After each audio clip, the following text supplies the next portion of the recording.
idea to mention that. Good evening and welcome to the February 6, 2020 Planning Commission meeting. If we can all settle in, and if you will, please silence your cell phones.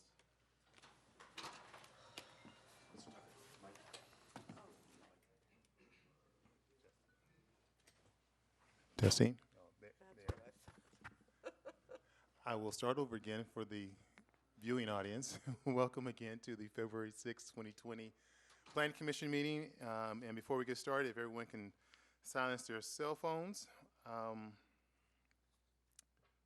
sure I did it, make sure my fellow commissioners have done theirs. And before we get started, if we could please stand for the pledge, and I've asked Commissioner Bear if you can please lead us.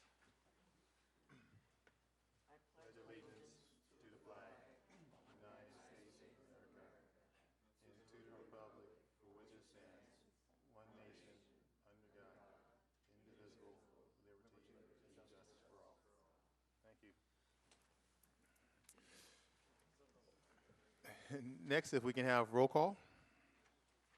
Chair Tucker, Present. Vice Chair Butt, Here. Commissioner Bear, Here. Commissioner Loy, here. Commissioner Evans. Here. And having this evening with us from staff, we have to my left, City Attorney Shannon Moore. And then to my right, we have Planning Director Lena Valesco and Senior Planner Hector Lopez. So first order of business is approval of minutes from December 19, 2019. Commissioners, does anyone have any corrections for those minutes, or can I get a approval to accept the minutes? Move to approve. Second. It's been moved and second. All in favor? Aye. Aye. Aye. Aye. I'll abstain because I was absent. That's correct. Thank you. All right.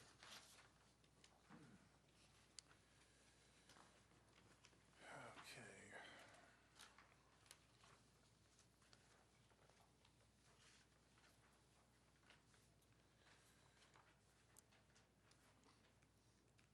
At this time, we'll go into Brown Act and public forum. At this time, public may speak on planning issues not previously set on the agenda. We will allow folks to have 3 minutes per speaker. And let me ask, do we have any speakers? We have two. We have 2. Okay, if you please call the first. Cordell, Hanley. So, good evening, Mayor Tucker, Council. I am Cordell Richmond. So, Mayor Tucker, I'm going to make a little correction.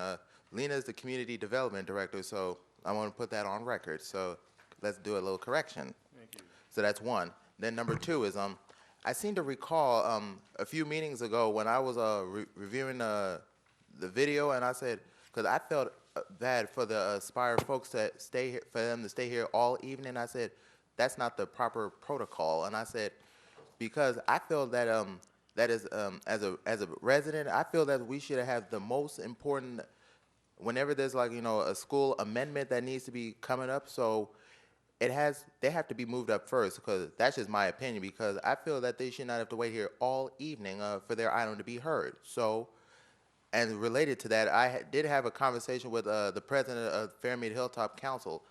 They were not aware of the Aspire item that came before this body. They were not aware of it, because I spoken with them and they were like, we were not notified about this. And they said they were furious that that the applicant did not come to the neighborhood council. As I repeated once again, anytime when projects come before any body, the neighborhood council, they're the one that has to sign off on it, because this is going to affect their community.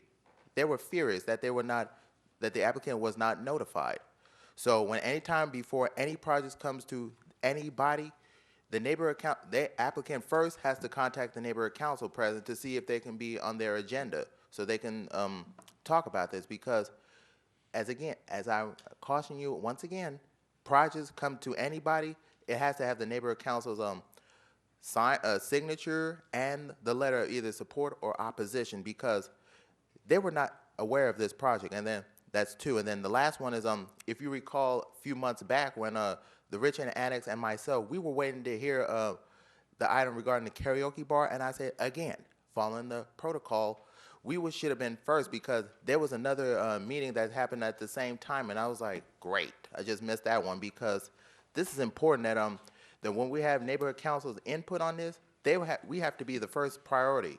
So I just want to put that as let it sink in as next time when anytime when items come before anybody, the neighborhood council, we should be first up. So with that, I'll give my time to the next speaker.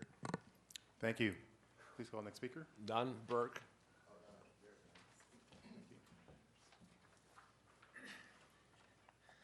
Good evening, council members. My name is Dan Burke. I'm actually item 2 on the agenda, but it's part of consent.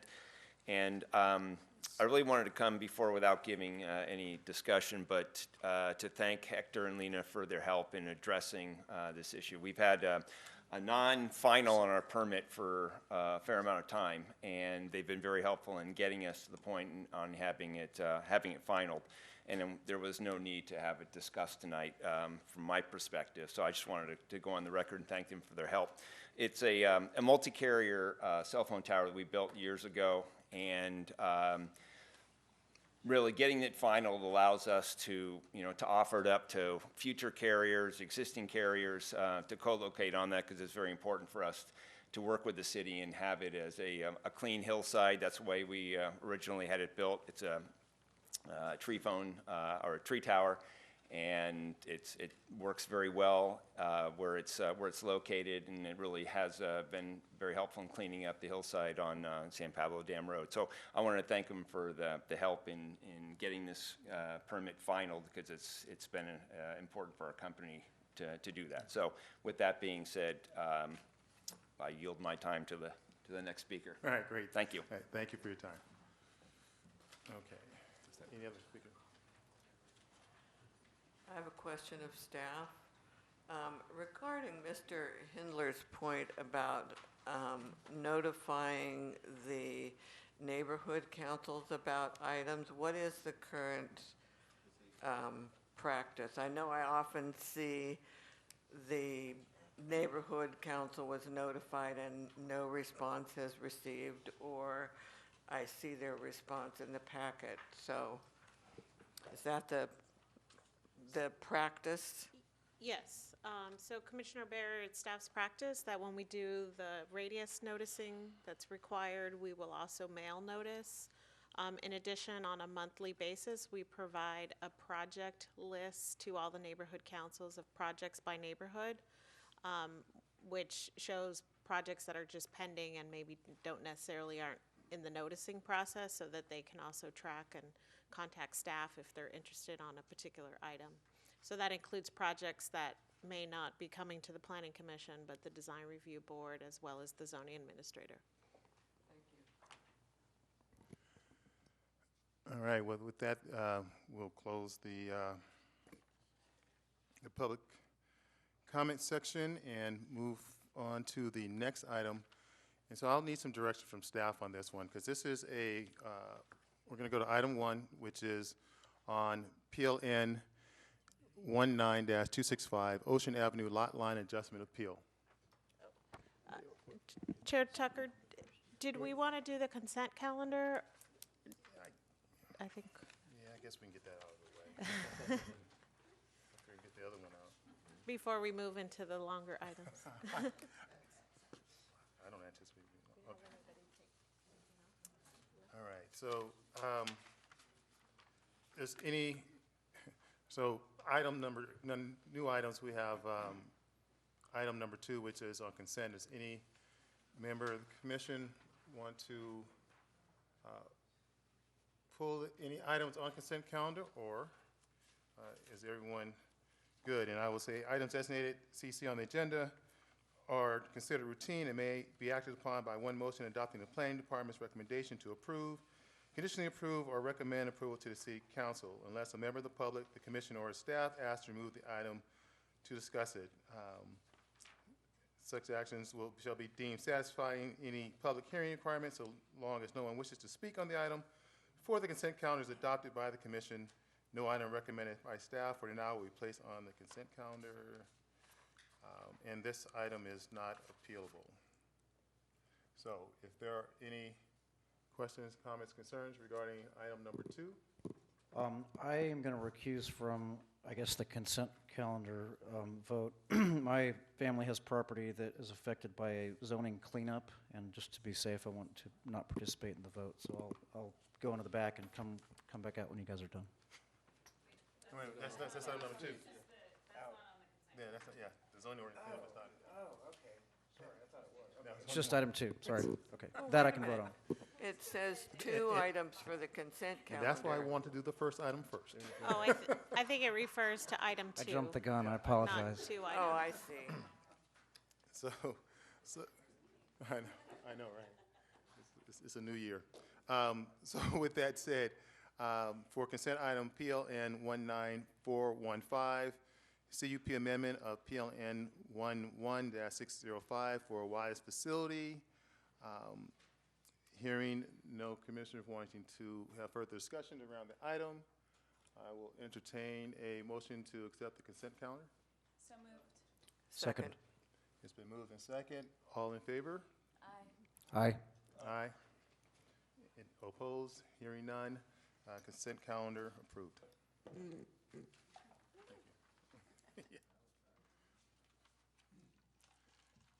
So, since we're taking things out of order, so why don't we just go ahead and just move to item 3, PLN 19441, zoning ordinance cleanup amendments. And with that, is there a staff report, please?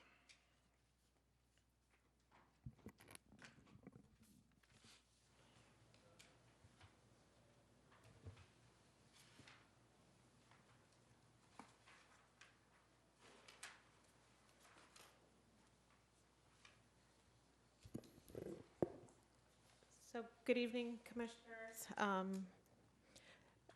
This item is really just some minor cleanup changes to incorporate regulation that was missed when we did our zoning update. It wasn't brought forward, as well as correcting a map error and some conflicts and grammatical errors. So specifically, what we are clarifying in the alcoholic beverage sales, we're identifying which items are prohibited from being sold as part of an retail alcohol beverage sales regulations. So we've provided clarification also about deemed approved alcohol beverage sales. That would be operators without conditional use permits for nuisance items. In addition, we've clarified in the appeals process that there's only one appellate body for actions. This has, I know, been an area of confusion, and so we've clarified that language.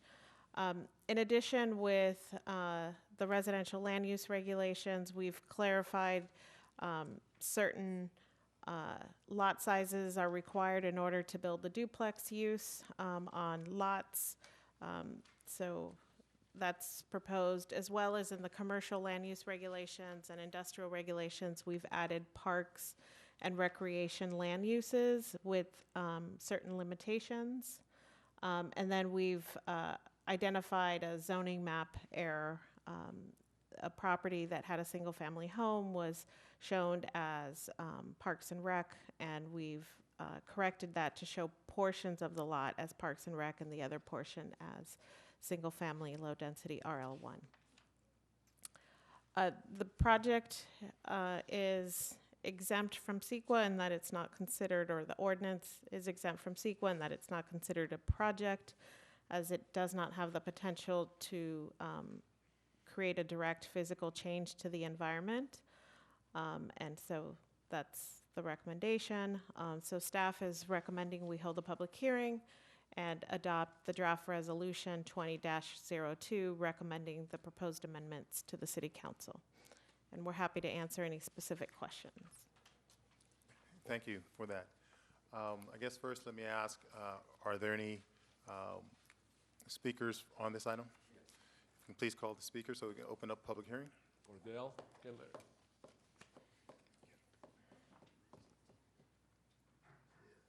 So, good evening, Mayor Tucker, Commissioners.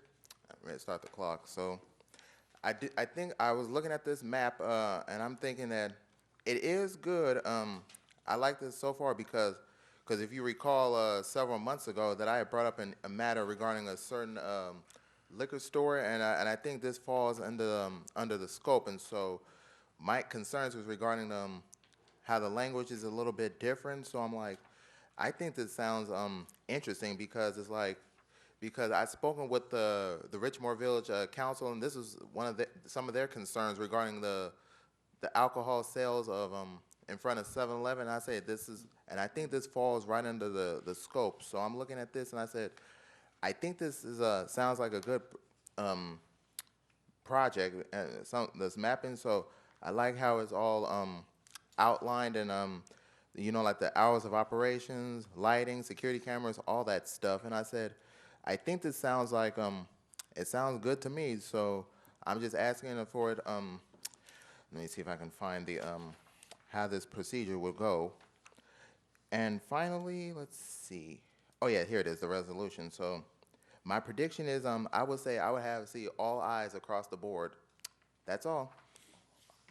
All right, thank you. Let me turn this back over. So can I get a motion to close public hearing? So moved. Great. All in favor? Aye. All right, thank you. All right, public hearing is closed. Commissioners, any questions of staff regarding this item? Seeing none, I will then just, can we get a motion to approve PLN 19441 zoning ordinance cleanup amendments? And I will, just for the record, have all of the numbers entered in. I'm not going to read them all. You can look at the agenda. But cleanup sections are sections 15-.04-104020, 15-.04.610.600, on and on. So if there's any other questions or comments from the public, please refer to PLN 19441 in the agenda. Hearing no other comments and questions, can I get a motion to accept the item? So moved. Second. It's been moved second. All in favor? Aye? Aye. Aye. Aye. Thank you. And this item is not appealable, and so we will move on to the next item. Yeah, Commissioner Butt can come on back.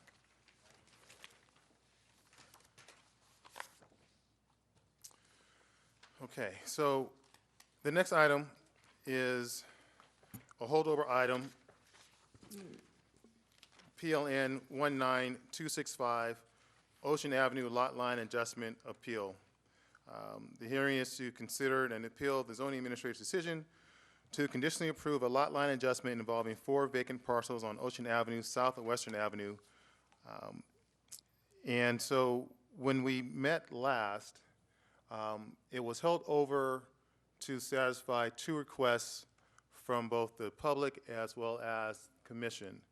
And that was to allow time for the 2 parties to meet and discuss the item from a legal perspective, as well as for the city attorney's office and planning staff to also review other cities and how they approach both lot line adjustment and sequential lot line adjustment issues. And so we are here to hear back from staff on the 2 items. I do not believe this is a public hearing component. This is just to hear back from staff, and then commissioners will have an opportunity to raise questions. So with that said, if we can have the staff, yeah, public hearing. So I know it's listed as, but we had closed public hearing when we met last. Are we opening public hearing for this item? That's, You would have to vote to reopen it. so, well, I'll put it to a vote to the commissioners. All those is listed as a public hearing. Again, we had closed public hearing after the last time, and was given, again, the extension to address two concerns. Is there a desire by commissioners to reopen the public hearing after the staff report, or keep the public hearing closed as of the last meeting and go into commissioner discussion? I'll entertain. If I may, I'd like to seek maybe some technical legal advice from you guys. It seems, I think it's listed as a public hearing, so I would assume that we probably do need to, but obviously we did hear from the public last time. Is there members of the public that have signed up to speak, Hector? How many people?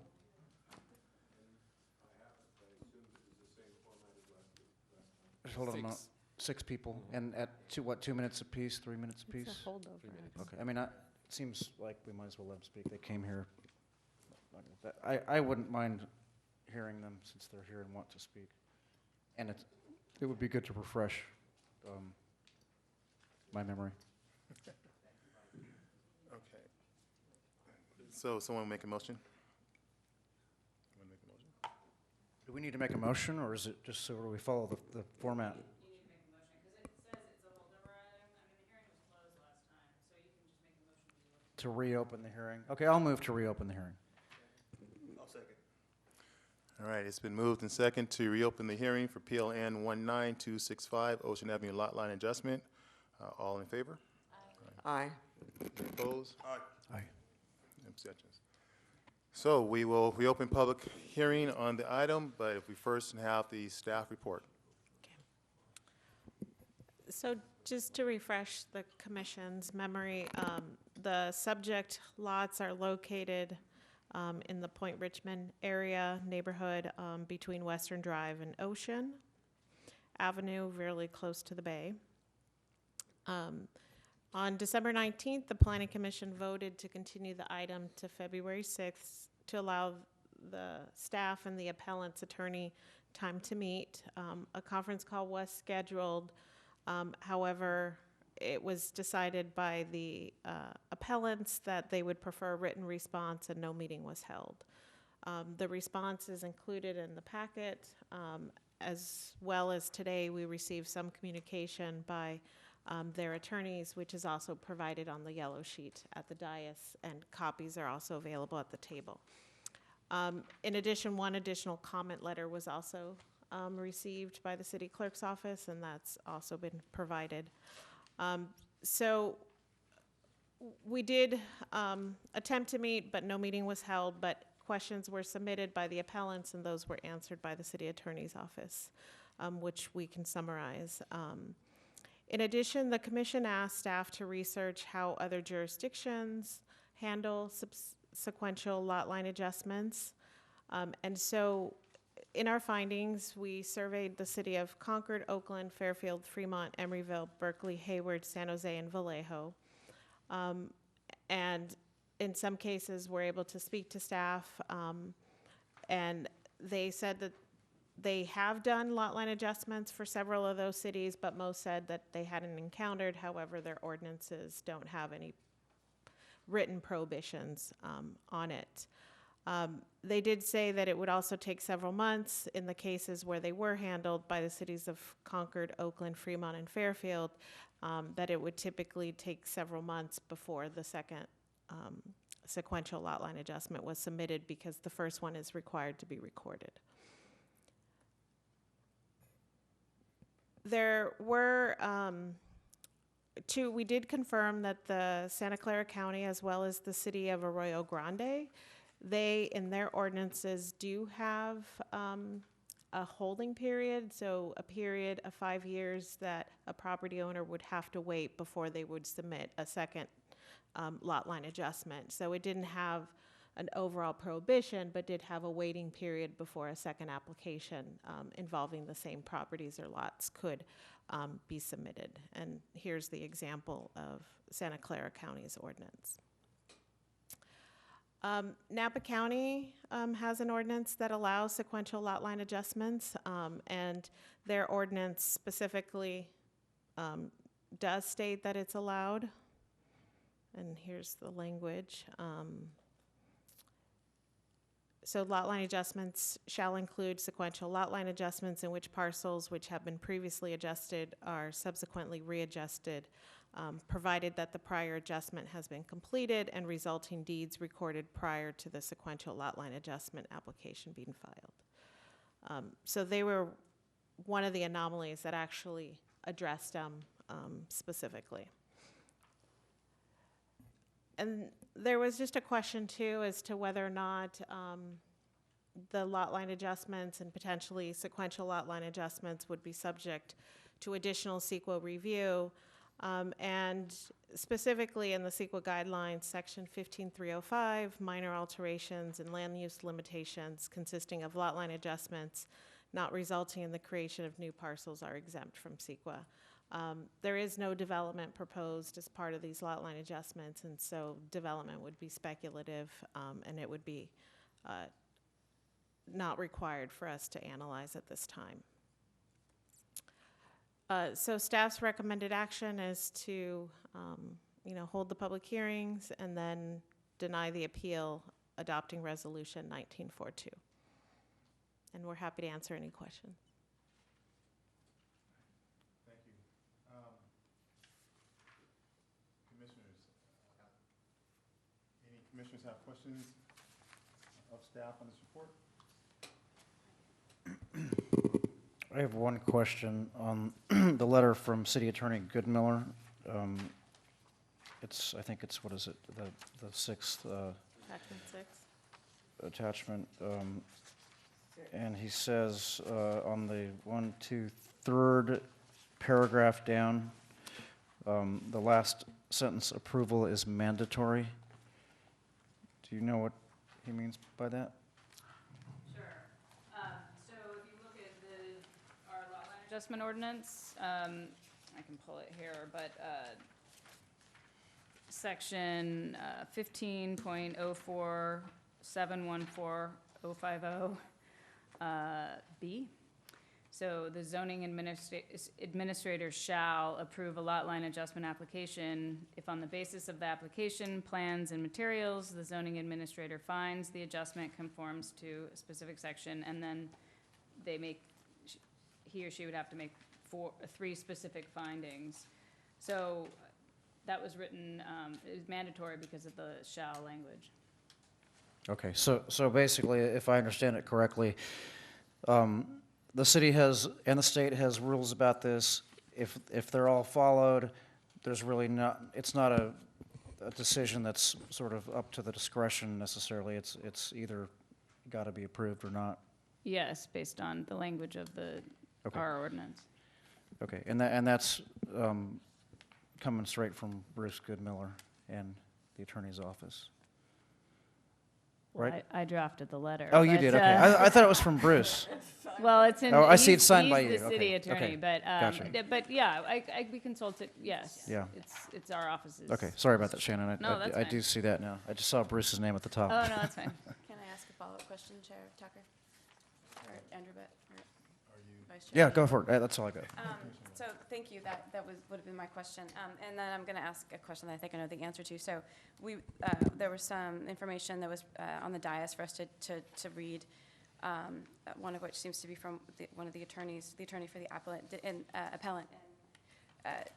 do any of the documents that we have before us that we found this evening change what we just learned, that the shall language stands, et cetera? I've reviewed, I reviewed both of the emails, and I had a telephone conversation today with Mr. Strauss, and based on the reading of the emails and my conversation, I mean, Okay. you need to look at the record, but that, Thank you. yeah, I don't, Okay, nothing's changed. Okay. Okay, thank you. Okay, any other questions at this time? None? So I know we have some speakers on the item. Would you like to call the first speaker, please? Cordell, Henry. Yeah, this is, So, good evening again, Mayor Tucker, Council. I'm gonna get right to the point. So, after reviewing all of this new information, so I'm thinking there's two sides to there's an old saying, there's two sides to every story. So, one story you have from the appellant, and the other one is from the I just drew a blank again. So it'll come to me. So I'm looking at this and I said, okay, now there's got to be an easy solution for this. So it's up to you, Mayor Tucker, to find out. So the recommendation to deny the appeal and uphold the ZA's approval. So you got to hear from the other speakers because they might have some input on this one. So with that, I'll give my time to the next speaker. please call next speaker. Don Mill. Thank you. All respect to Ms. Moore, staff has not considered the gamesmanship here. The ordinance requires that the subdivision map act be followed. It is true that in Napa, the court said that you can do sequential lot line adjustments. However, the judge in deciding that case said that their ordinance was legal. But he also said, and I addressed this to the city attorney, that the local jurisdictions have other avenues to consider these matters. And because the staff in there was guided not to consider the gamesmanship you're seeing here, effectively what is happening is we are circumventing the intent of the Subdivision Map Act, and that is, they said 4 lots. Beyond that requires a subdivision, a full-blown subdivision, and an EIR, and addressing the issues of sewerage. The city has just put a moratorium on the sewer because of this development. Toxicity, exiting, all kinds of difficulties should be addressed by under CEQA, and that has not been considered because the city attorney has directed staff to say that it's a mandatory approval. You have no discretion. You do have discretion. You can call out the obvious gamesmanship that you're seeing here. The gamesmanship is simply, how do I avoid an EIR, and how do I take parcels? There are 8 parcels. How do I take 5 of them that are 25 feet that are worth 1/3, shall we guess, of what they would be if they're 6,000 feet? And I really object to the staff's, twice they have told us that this benefits, that moving these lots to 6,000 feet benefits the neighbors. That is banana bread. Point Richmond is defined by tremendous diversity, and what is effectively being done here is we get a bunch of McMansions. Please call the next speaker. Bob Gotche. Gotche.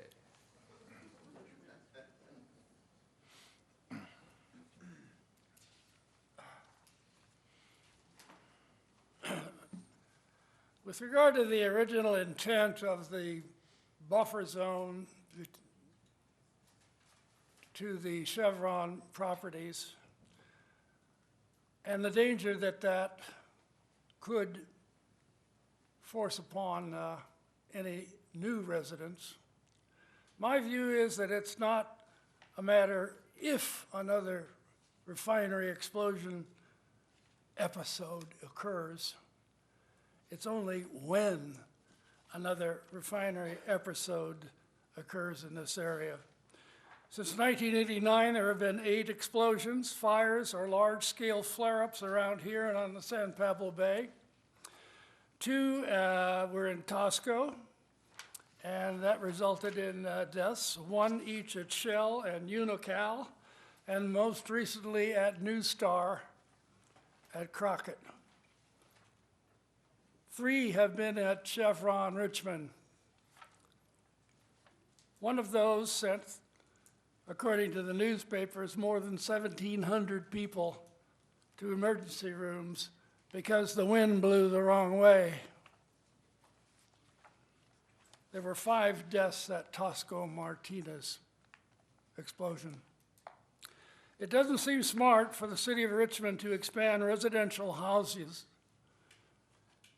in this immediate area, complicated as it is with very limited access by emergency vehicles. In any event, don't let this applicant avoid an environmental impact report. All the information I've just given you is online. Thank you. Thank you. Please call next speaker. Bernardine Riondon.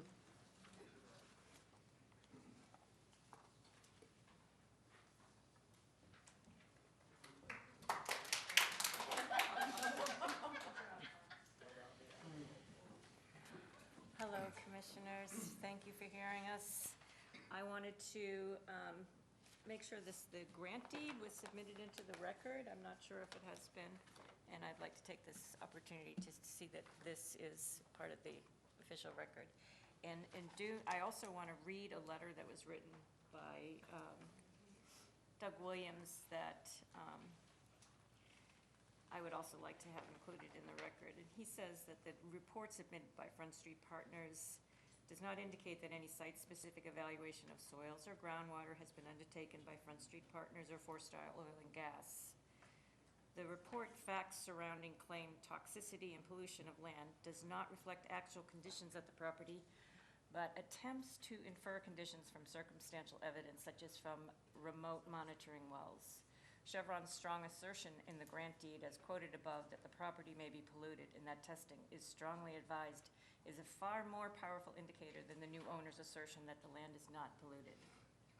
The tests recommended by Chevron should be done before any development could be considered. Moreover, if the parcels are sold and Front Street Partners do not perform these tests and any necessary remediation, each new parcel owner will be unfairly saddled with this expensive work. Considering Chevron has owned this property for over 100 years, we feel that their recommended tests and evaluations are prudent, not wrong, reckless, and unfounded as asserted by Front Street Partners, and should be required to protect neighbors as well as hapless new parcel owners. Thank you. Thank you. Joseph John.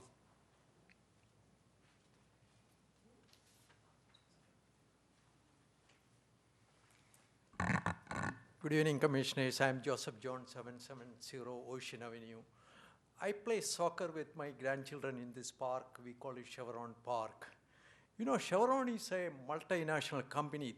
Their annual net revenue is 150 billion, and their yearly net profit is 10 to 20 billion. So for them, I understand this property was sold for $450,000. What is $450,000 for Chevron?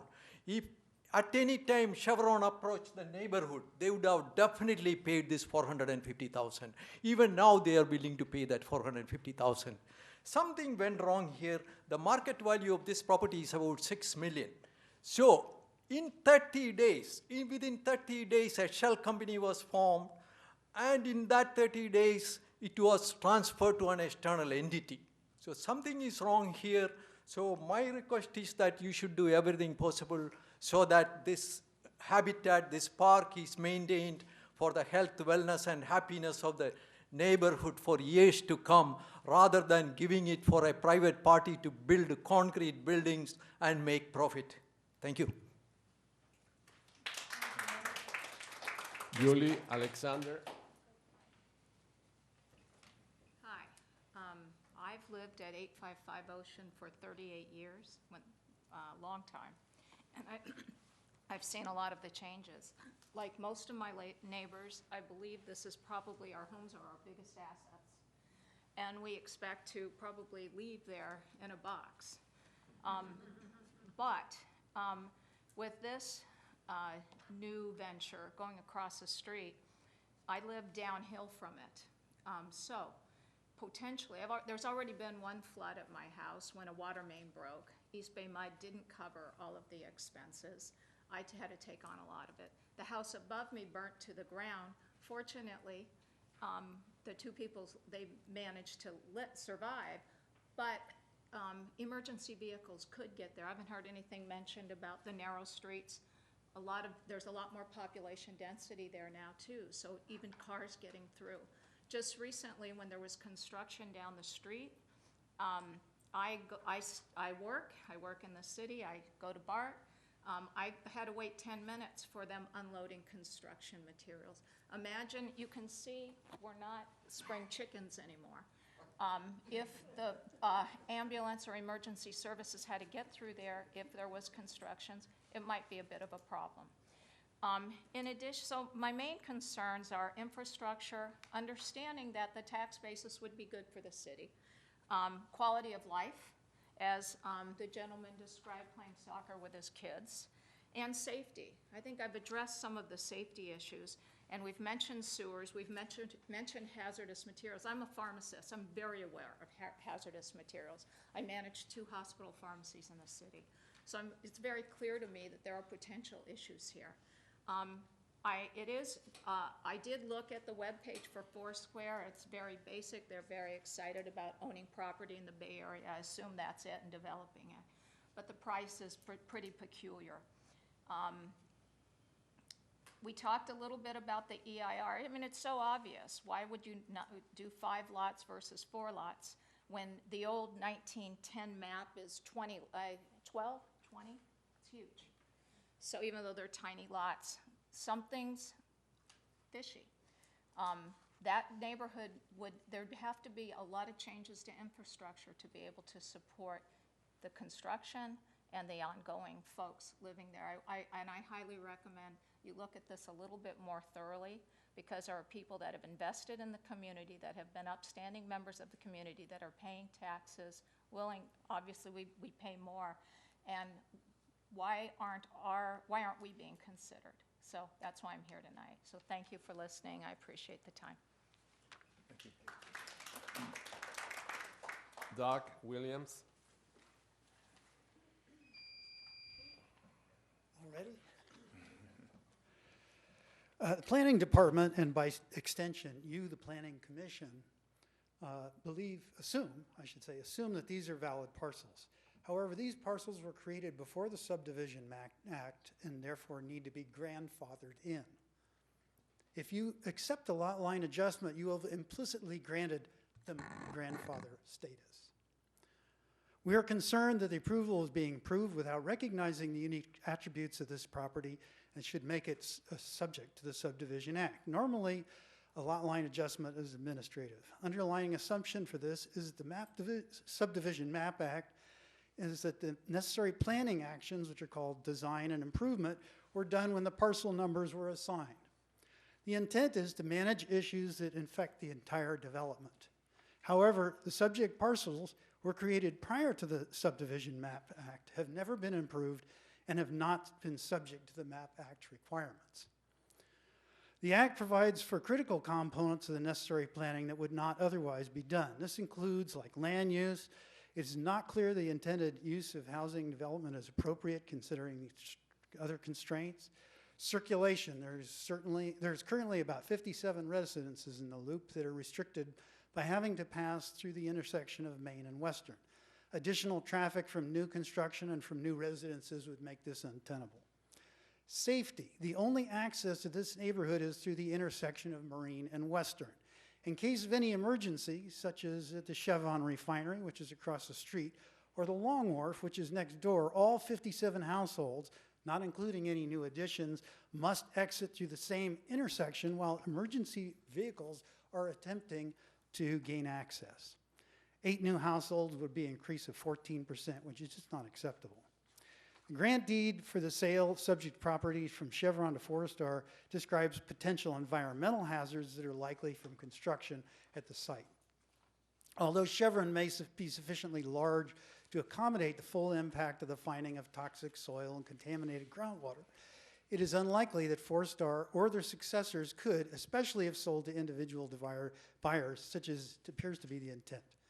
By declaring the parcels to be valid, the city of Richmond is accepting responsibility for the safety and health of not only new property owners, but all of us neighbors. If any construction is initiated, we expect that the city will ensure that sufficient money will be held in bond for completing full environmental assessment and remediation of the site, while fully protecting local residents. Conservation and open space, it's been used, we all know that it's been used for decades and decades, and Chevron has never complained, never posted signs.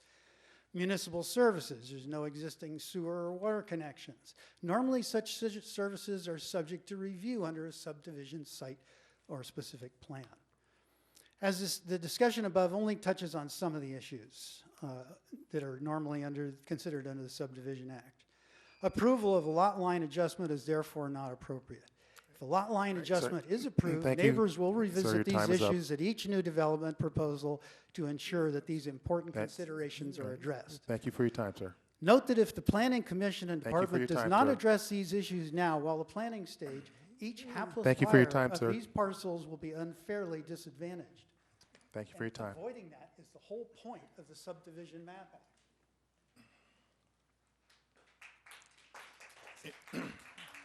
All right, that concludes any speakers. Have a motion to close public hearing. So moved. Get a second. Second. It's been moved second to close public hearing. All in favor? Aye. All right. Thank you. So, start with commissioners' questions of, from what you've heard, questions of staff, city attorney. I guess I'll go. Commissioner Butt. Lena, I just wonder, since you are the zoning administrator and you made this decision, if you could sort of help us understand what factors you considered. I guess maybe there are some kind of key things like the Subdivision Map Act and the environmental issues and CEQA-related things, and I wonder if you could just sort of touch on those for both the commission and the folks that came out. Sure.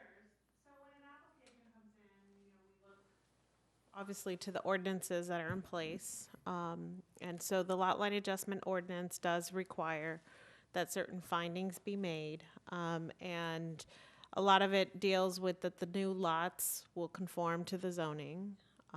So you couldn't create a lot that was inconsistent with the minimum lot size, frontage with requirements, and so those are the key main items. There is no development proposed, so it's exempt from CEQA under the section I referred to earlier. We are aware that utilities would have to be extended to serve future development, as is the property owner, and they were notified that they, if development was ever proposed, that would likely be a condition, and that it would have to have utility connections. So, and there are issues with a lot of the sewer lines that most of the homes on Ocean connect to, but this property has frontage on both Western and Ocean, and so there will be requirements to connect on one line versus the other line because of the condition of one of the lines, and they've that was something that we researched as well as to, but the big thing is really just, does it conform to the zoning standards? And we reviewed that, it does, and therefore our requirement was to, and the conditions as well that can be placed on it were also limited by conditions that are required to conform to the zoning. So conditions about remediation, things like that will come with development. We can't add conditions that's not related to conforming to zoning standards. Thanks. Lena, would you mind discussing the Subdivision Map Act and what relevance it might have for this project? So the Subdivision Map Act, again, is, we look at it when new lots are being modified or created. A lot line adjustment says that it has to be, I think it's, now I'm, 4 or fewer lots, and it can't create any new lots. So that's one of the other things in order for it to be considered a lot line adjustment. So we do confirm that that's the case here with this project. So we look at that for guidance as well. And it has very similar language about conditions related to conforming to zoning standards. Thank you. And I have a question. I'm not sure if this is for Ms. Velasco or Ms. Moore. I think I know the answer to that, but some of the speakers tonight, and thank you all for coming out, by the way, very much.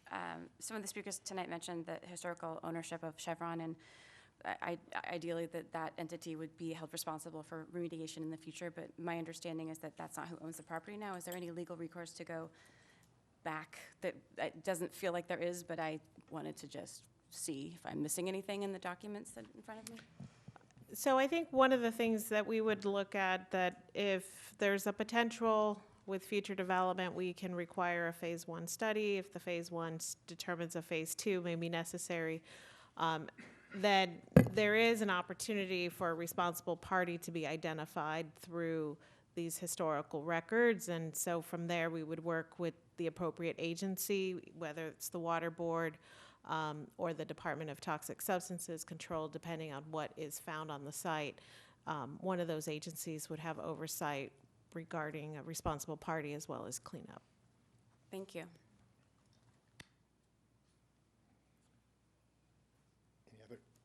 Any other questions from any commissioners? So before us, we have the recommendation to hold the public hearing, which we are, to deny the appeal, and then adopt the resolution based on the facts that are in front of us, and not the what ifs.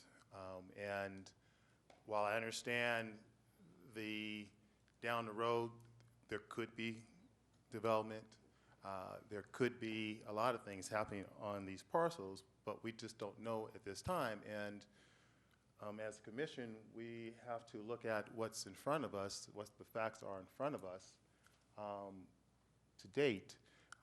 And we've heard that down the road, if and when there is some development that may take place, that there will be another set of requirements that it will have to go through in terms of the safety issues, in terms of the sewer, in terms of the electrical, all of the things that are required to ensure that we have safe communities.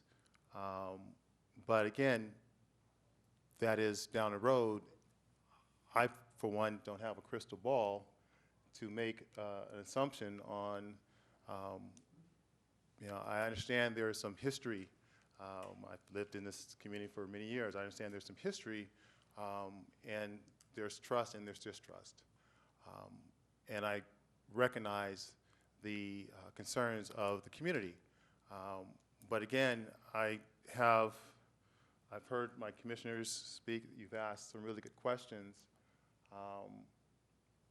And I think we have information before us to make a decision on our next steps. And so I would like to entertain from one of my colleagues a motion to either, since it really is on item number, recommended actions is number 2 and 3, either to deny the appeal and adopt the resolution, or to uphold the appeal and reject the resolution. So, commissioners? I'm not prepared to make a motion, but I do want to just make a brief statement. I want to say that I'm not at all happy about this potential development of this space. I've done my best to sort of give an opportunity to get some more information for the parties to meet. It's unfortunate that that didn't happen. You know, I know a lot of you. I've known some of you most of my life. I grew up in this neighborhood. I take my kids and I swing on the tree that gets cut down, seems like every year. And I love and have enjoyed that open space. I am really unhappy with the way this has gone down with Chevron. I think it's incredibly disingenuous and non-neighborly like of them, which they have a history of being not very neighborly. But this is particularly, I think, bad behavior on their part to have, you know, sold off this land without letting anybody know. And I looked into it too. Four-star, five-star, appears to be a group of former Texaco executives who are obviously taking advantage of their insider opportunity to buy land at cheap and flip it, make a bunch of money. They will be gone, and there will be some large houses there probably in a few years. Whether or not we make a decision tonight or not, it's pretty much inevitable at this point. Having said all that, I really struggled with this. I think I'm glad that at least some additional effort was made to look at other cities, to look at the law, to look at everything surrounding this. And I think what we're being asked tonight is whether our zoning administrator, our planning director, Lena Valesco, made a mistake in her decision to approve this. And I hate to say it, but I don't think she did. I think she followed, you know, we have a set of extremely rigorous laws, regulations. CEQA, it's hard to build in California, and there are extremely rigorous regulations you have to follow. And at some point, if and when a development is proposed here, they will have to be followed. It'll have to go through the Point Richmond Design Review Subcommittee. Not an easy process, right? It'll have to go through at least an administrative design review, if not full design review board, and they're going to look at all these things. And there will probably be some very nice homes there built, which will sell for a lot of money. I'm not at all happy about that, but I really can't sit here and say that I just can't find a good, viable, rational argument for saying that she made the wrong decision there.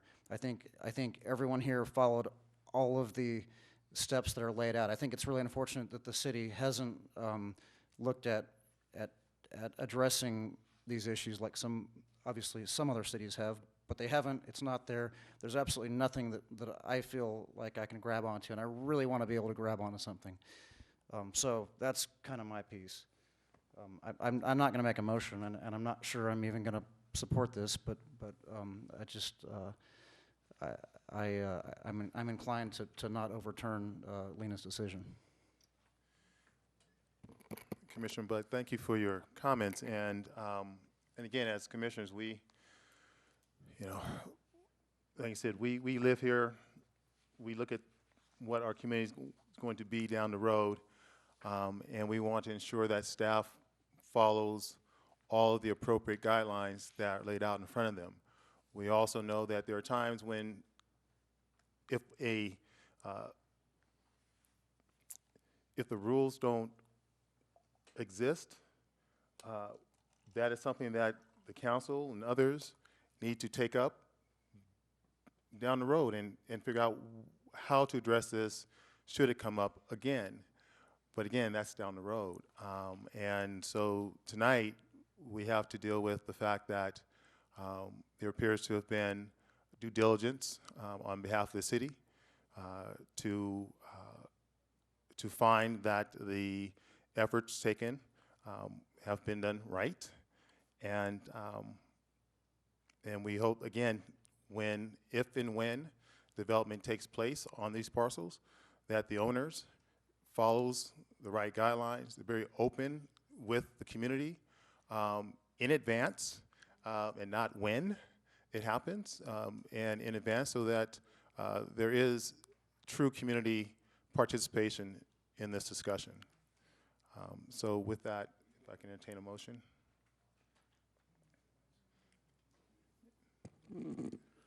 Evan's gonna, looks like Evan's gonna. Excuse me.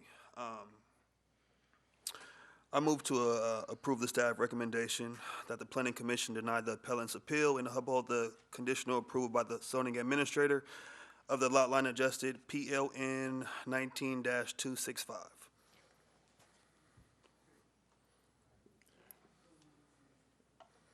I'll second. And in so doing, I want to thank Commissioner Butt for his comments. I think in a way we're in a situation where it's a choice between what's right and what's correct. And I have no doubt if I lived in Point Richmond, I would prefer to have this property left as open space.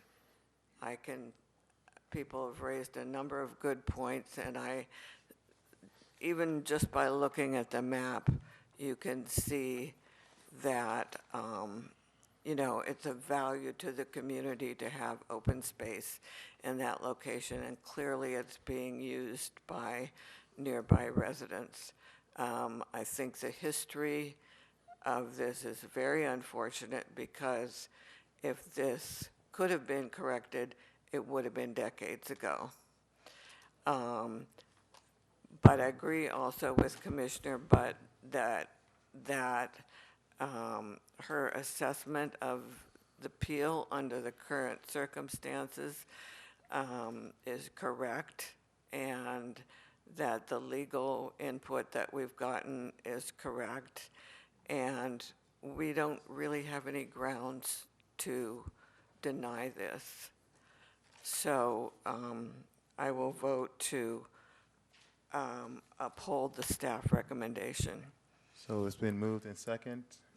Commissioner Loy? I'll just make a brief comment Yes. too. I also want to thank my fellow commissioners for their good questions and the points that they've made, and I really concur, and this is awkward and one of those nights that doesn't feel good. And thanks to the staff for all of your analysis, and thank you to everyone for coming out.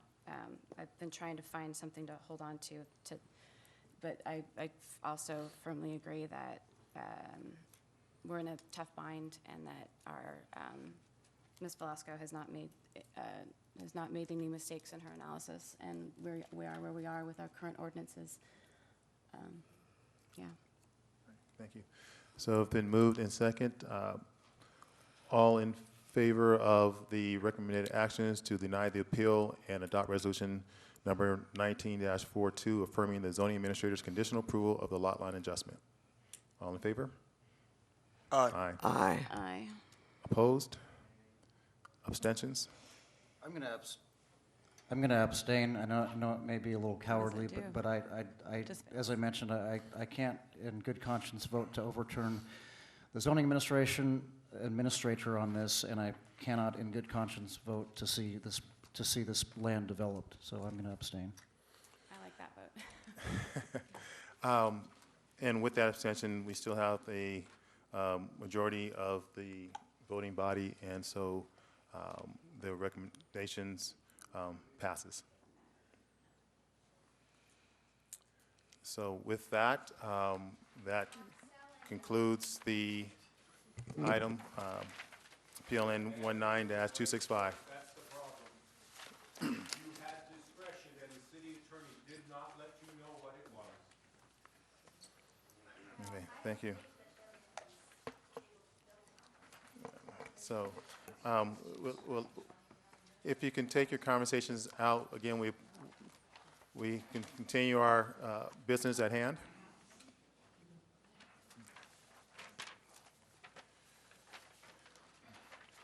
So I just want to, also on the record, I misspoke on item, let's see, item PLN 1942. 415, the CUP amendment of PLN 11-065 for a wireless facility. That is a item that is appealable. So if there are any persons that would like to appeal this item, you can either do a written notice of payment of appeal fees to the city clerk's office and planning division by 5 p.m. Monday, February 18th, 2020. So I stand corrected. All right, if we can move on to any reports of officers, commissioners, and staff. Any, look at my commissioners first. Commissioner Lloyd, nothing. Commissioner Bear? I want to apologize for my cell phone. It seems to have a mind of its own. I never turn it on. I always leave it on stun, and I could have sworn that it was still that way. I know. I apologize. Apology accepted. Commissioner Evans? Commissioner Butt? Nothing to report. I just actually want to give a shout out to Building and Planning Commission staff. I've had the fortune of going down because I'm helping my mother-in-law do a remodel. And so Jamie at the desk was very helpful, very patient with my questions, because I have many, and I actually brought the form to me. So, Hector, when we get done, I'd like to. But again, I just wanted this, and oftentimes, seeing it on this side of the dais, we never really get to encounter staff. And to go in and sit down, I actually waited, didn't say who I was actually until one of the other planners came out and noticed me and asked me why I'm there. But, they were kind, courteous, and very forthright with the information. So again, I just wanted to give a shout out to the staff and specifically to Jamie for her assistance. And then lastly, of course, as I always end my comments, we are 54 days away from the start of the 2020 census. So be sure to be on the lookout for that invite coming March 12th. And because it is an online, primary online census form, as soon as you get that invite, you can go online, start filling it out, so we can make sure that Richmond is fully counted. Commissioner Bear. We have a vacancy, as I understand it. Commissioner Hicks is no longer able to serve. So should we be convening a nominating committee? Typically, applications are submitted to the city clerk's office and for the mayor's consideration for recommendation to the council. But Okay, if you know thanks. of anybody yeah. who may be interested, you may I want to knew refer that. them to submit their application to the city clerk's office. Thank you. So I'll turn to City Attorney. Any comments, business for the group? No. Not at this time. Any legal advice? Are you going to fill out your Form 700 by April 1st? Thank you for the reminder. Let's do that. Oh, Let's yeah. think about that. Let's do The gift that limit in is $500 in a calendar year from a single source. Anything above $50 is reportable. What other fun facts do I have? Every 2 years we do conflict of SB, or I'm tired. Ethics training, Yeah, I ethics can't training. remember. But ethics training that we put on, and we'll invite you to do that. We got to schedule that. But anyways, I think that's it. So fill out your Form 700. And Yes, file and it. every commissioner should have received an email reminding us to go in and do the Form 700, and we have about a month and a half to do it. But again, I would not wait because we know we slip sometimes, and so. And then I have one question on that. So, is the city? I know the League of Cities is having their planning commissioner convening in a couple of months. Look into that as well in terms of any commissioners who'd like to go and hear what's new and fun and exciting with ordinances around the state of California. So with that, any other comments from staff? Just to note that our next meeting will be March 5th. So there won't be a second meeting this month. Thank you. All right, hearing no other comments, this meeting is adjourned.